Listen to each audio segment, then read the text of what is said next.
can do with Bernie Sanders.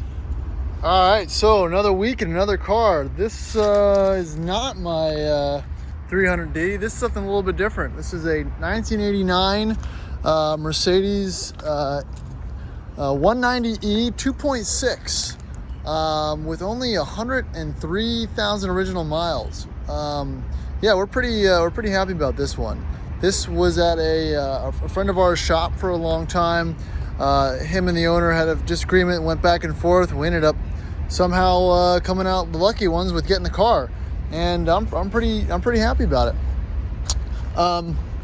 These came in 2.6, 2.3 variants. One was a 4-cylinder, which was not very quick. This is the bigger motor, the 2.6 straight 6. So this one's got a little bit more power. Again, these aren't performance cars by any means, but they're pretty peppy. I had a good time driving it back and kind of been buzzing around town with it for the past couple days.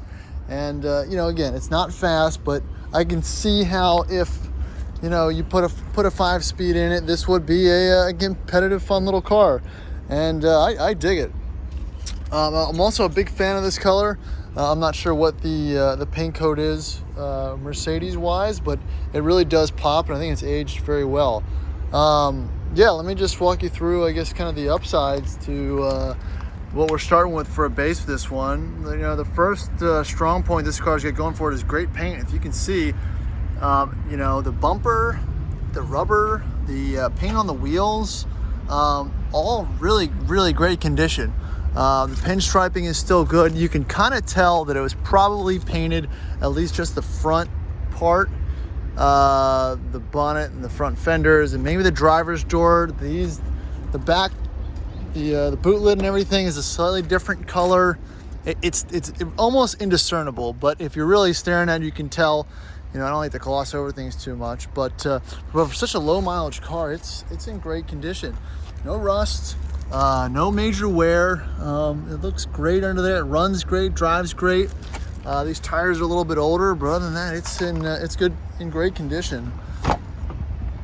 Here's the interior. These MB Text interiors really hold up great over the years. This one's almost about as good as it gets for a 30-year-old motor. You can jump in here.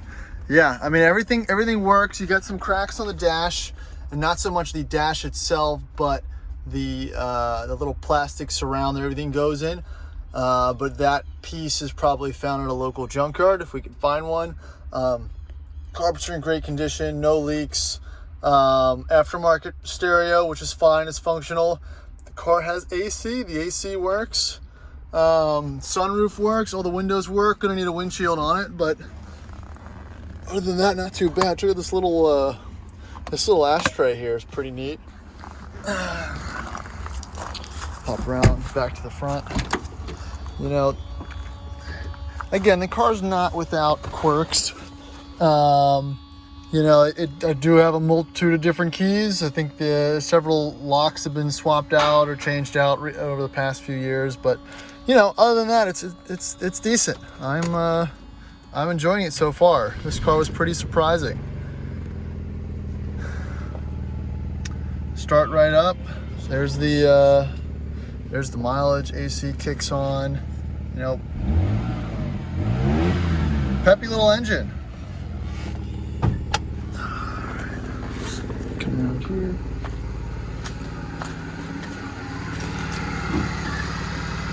here. This car did sit for about 6 or so months, so it could probably use some new gas, some seafoam, and basic tune-up stuff. Got a new battery. Brake fluid looks great. Oil looks great. Suspension feels good. No major fuse issues or anything like that. The car is, again, really clean. And you can tell with this 2.6 straight 6, it almost looks like the OM603 3-liter. But wedged in here in this small 190 chassis, it's kind of a sight to see as far as how they wedged everything in there perfectly with the fans. It's barely in here. You're pushing the limits of what it can even of what you can hold.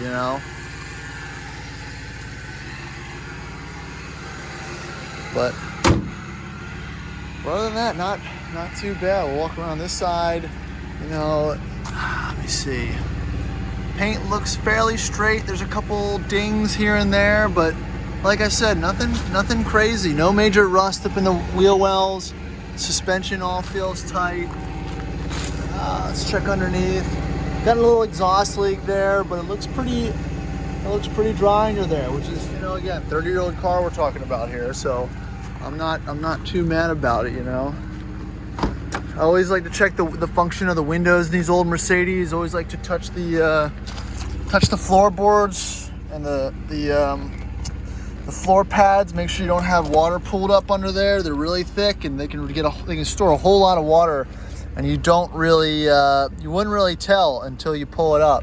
Usually from the battery drains there, like the 300Ds, you know, it'll come down here or come down through your drains if they haven't been unclogged in a while, and really kind of screw your day up as far as troubleshooting things.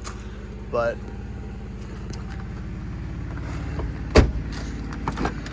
jump in the back. I'm 6'2", and this is, oh man, one of the only cars I really don't fit well into.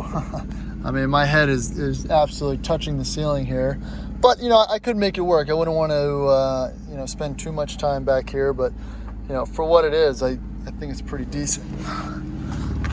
Share the trunk too. But yeah, all clean. You know, I've got the looks like obviously the original spare, like most of these do. Got the toolkit and everything. We also have the first aid kit. So again, it'll be a fun little runaround car for a little while. Then it'll probably be for sale. Shoot me in the comments if you want to know anything more about this car or you're interested in it. But yeah, a nice little, you know, 190E. I think it's a 2-owner car. I'm gonna run the Carfax on it, but super clean, runs great. Again, probably gonna do a windshield and tires, but other than that, she's good to go. So thanks for watching. Make sure to subscribe and keep following along. We'll keep the new videos coming and keep things interesting. Bye.